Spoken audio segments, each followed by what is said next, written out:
Ako gali si Zenith G. Borhel, 19 years old.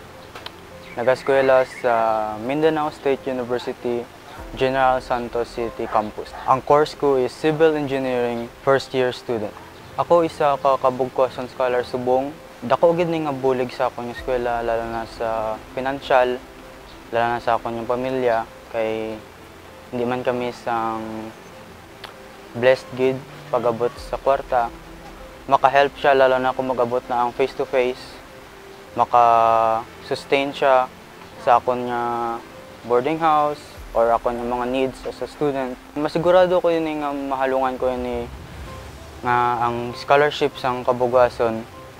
Kay kinanglan ko gid magpursige para sa akong pamilya. Kay sila gid ang akong inspirasyon para makapagtapos sa pag-aaral. Sa mga estudyante dira nga gapanayong kamot mag-eskwela para sa akon, especially sa mga kapwa ko scholars ang kabugason, magpursige gid kita kag hindi gid ta mag lose faith sa Ginoo. Tanan ta nga actions isalig ta gid sa iya kag pangamuyoan. Nagapasalamat din ko subong sa subong nga programa sa kabugason, kay ini subong hindi na ini siya by kumbaga pilian lang para makakuha sang slot. Kay dati palakasan ay lang manini sa mga government officials.